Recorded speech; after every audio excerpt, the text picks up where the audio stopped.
Bienvenue dans 360 degrés Santé au travail, le podcast qui explore les enjeux de santé et de bien-être en entreprise. Chez SOS Écoute, nous accompagnons les employeurs et les salariés pour favoriser un environnement de travail sain et inclusif. Aujourd'hui, nous abordons un sujet majeur, le surpoids et l'obésité en milieu professionnel. Au-delà des impacts sur la santé physique et mentale, ces problématiques influencent aussi la qualité de vie au travail, l'absentéisme et la productivité. Comment prévenir ces risques? Comment accompagner les salariés de manière bienveillante? Quelles actions concrètes mettre en place en entreprise? Dans cet épisode, nous vous apportons des éclairages et des solutions adaptées pour mieux comprendre et agir. Nous accueillons aujourd'hui Sarah Diagne, infirmière chez SOS Écoute et consultante en PNL. Bonjour Sarah. Bonjour Andrea, ravie d'être parmi vous. Alors, pour commencer, comment définir le surpoids et pourquoi est-il devenu un enjeu majeur de santé publique? Le surpoids, c'est un excès de masse grasse qui peut avoir un impact sur la santé. On le mesure souvent avec l'indice de masse corporelle ou IMC. Alors, s'il est supérieur à 25, cela indique un surpoids et au-delà de 30, on va commencer à parler d'obésité.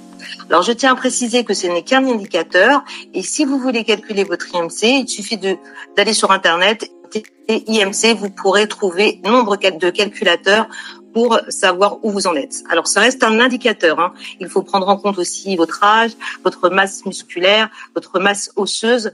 Donc, ça vous permet juste d'avoir une visibilité globale de votre état de santé en tant que masse graisseuse. Alors, aujourd'hui, le surpoids, c'est un enjeu majeur parce qu'il est lié à de nombreuses maladies telles que le diabète, les troubles cardiovasculaires et même certains cancers. Il ne faut pas voir cela uniquement sous l'angle médical, mais aussi il y a un impact psychologique et social. Justement, quelles sont les principales causes de surpoids? Elles sont multiples, Andrea.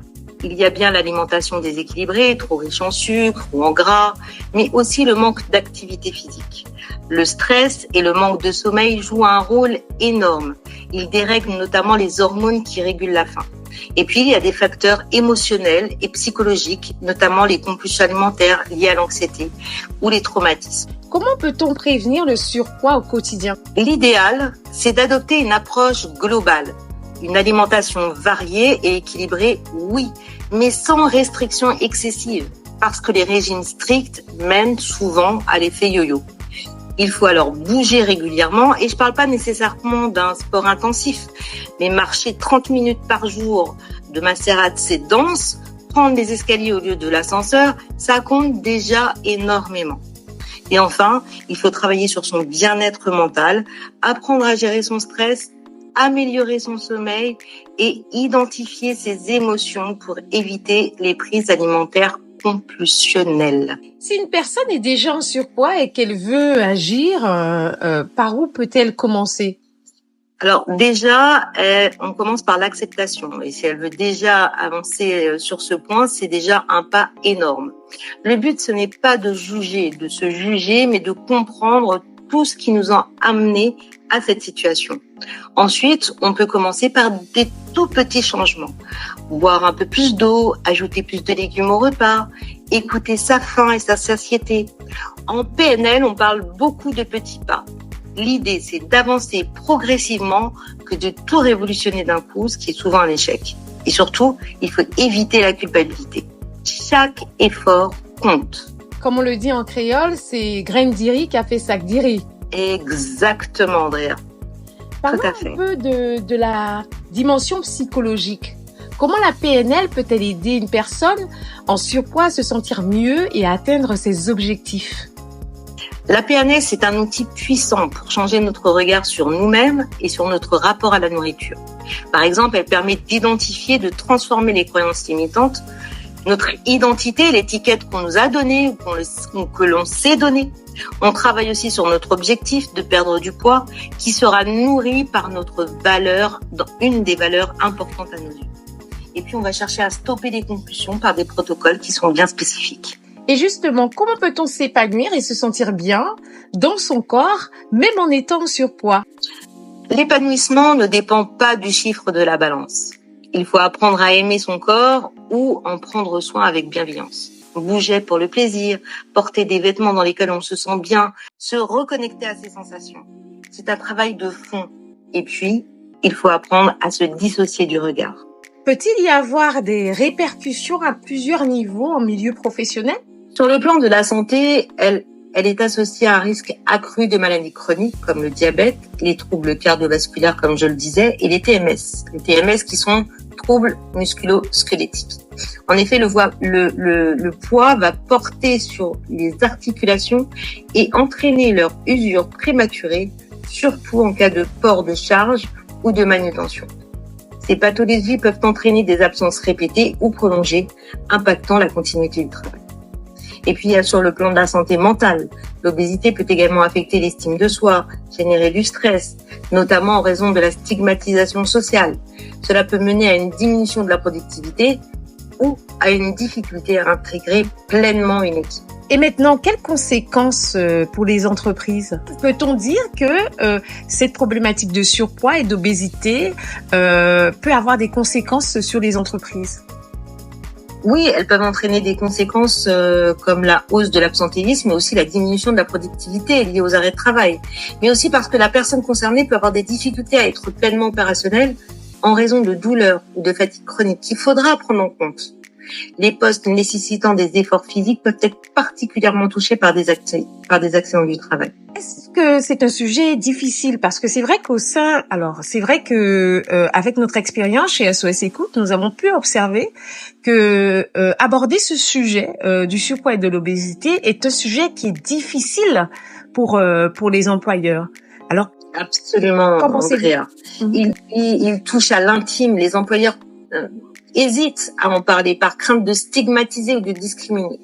Mais en réalité, avec une approche bienveillante et des actions de prévention collective, on peut, comme des ateliers par exemple sur la nutrition, l'activité physique, on peut faire beaucoup pour accompagner ces salariés sans jugement. Sarah, en tant qu'infirmière chez SOS Écoute, quelles solutions vous proposez aux employeurs? Alors, on va d'abord sensibiliser en organisant des campagnes d'information sur l'alimentation équilibrée, les bienfaits de l'activité physique. On va favoriser des options saines à la cantine, proposer des pauses actives ou aménager des espaces de détente pour éviter le stress et les alimentations compulsives. Ensuite, on va offrir aux salariés un accompagnement individuel, personnalisé pour identifier leurs besoins spécifiques. Et quels conseils peut-on donner aux salariés? Alors, si vous êtes une personne en surpoids ou en situation d'obésité, il est important de déculpabiliser. Le surpoids et l'obésité, c'est multifactoriel. Chacun a son histoire personnelle qu'il faut respecter. Il faut se fixer des objectifs réalistes et réalisables, car chaque petit pas compte. Alors, que retenir sur l'impact de l'obésité en milieu professionnel? Alors, l'obésité, c'est un enjeu de santé publique majeur qui peut toucher tout le monde. Et tout d'abord, il faut encore et toujours une approche bienveillante. L'objectif, c'est d'améliorer la qualité de vie au travail de tous les salariés, quels que soient leurs problèmes de santé, et d'optimiser la qualité de vie au travail de la personne concernée, ainsi que d'optimiser l'entreprise. Pour conclure, quel serait votre dernier conseil pour nos auditeurs? Alors, écoutez-vous, soyez bienveillant avec vous-même et avancez à votre rythme. Le changement ne se fait pas du jour au lendemain, mais chaque petit pas compte. Et surtout, rappelez-vous que votre valeur ne dépend pas de votre poids. L'essentiel est de prendre soin de vous physiquement et mentalement. Pensez au grain de riz, comme le dit Andrea. Tout à fait, Sarah. C'est grain de riz qui a fait sac de riz. Chaque grain de riz constitue, à la fin, à force de les rassembler, on a un grand sac de riz. Donc, ce sont les petits efforts qui comptent. Oui. Chacun va à son rythme. On vous remercie, Sarah, pour cette interview.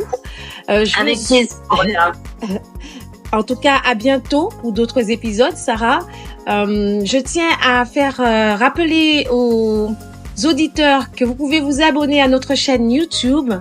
Vous allez sur la barre de recherche et vous tapez @SOS Écoute 2025 pour retrouver tous nos podcasts et contenus dédiés à la santé au travail. Et puis, n'hésitez pas à laisser des commentaires sous les podcasts ou à nous contacter si vous avez besoin de soutien, d'écoute ou de conseils. À très bientôt pour de nouveaux épisodes.